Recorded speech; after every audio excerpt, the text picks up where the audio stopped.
So I'll start with Taz. And just Taz, can you please briefly tell us why project development is important in Africa? Thank you, Andrew. Good morning, everyone.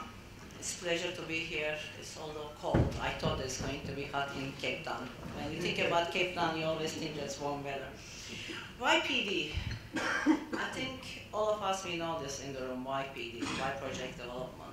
Yesterday, we discussed a lot about how to finance Africa's infrastructure. But my experience in the last 7 years, through 29 projects I work on, actually financing is not a problem. The biggest problem is actually finding projects to finance.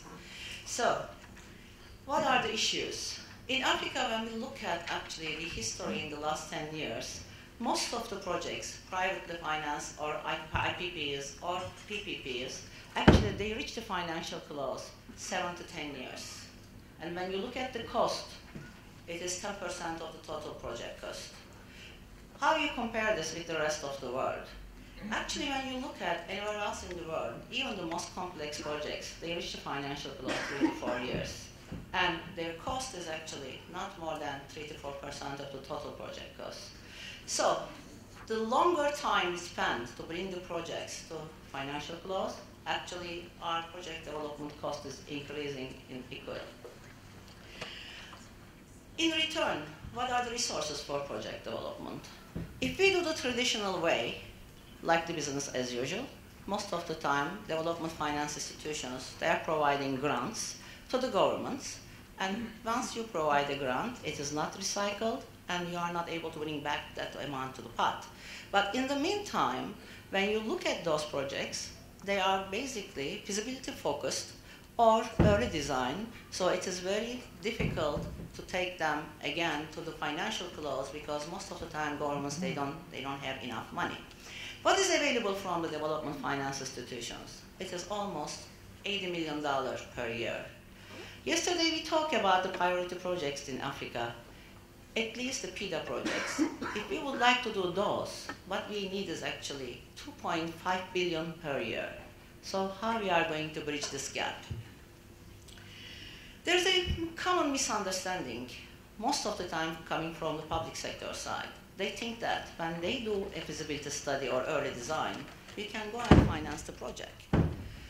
Obviously, the real work starts after the feasibility, and real cost starts also after the feasibility study. And number one, the governments, they don't have enough capacity to take those projects to the bankability, and also they don't have the financial resources. So, where is the dilemma? We need the commercial approach. We need private sector coming into this space. But private sector is reluctant. Reason being that, number one, when they put the money, they are not sure when they are going to take their capital back. And they are going to take it back at all. Because if you are developing your projects with the uncertainties surrounding that project, maybe you are going to put this risk capital to develop that project, but you are not going to be able to take it back for 7 to 10 years. So therefore, we agreed that there is a need to get into this space as the African Development Bank. And under the Africa50, we created a project development company. Scalability is the most important area. And the second thing is the commercial approach. Once we put the project development capital, we should not forget about that. It should be not a grant, but it should be commercial investment and taken back at the financial close, not the development capital you put into the project, but also the premium. As such, you go and do more projects. So I will stop here and I will come back a little bit later. Thank you. Doing business in Africa, you can't afford to be without Africa Investor.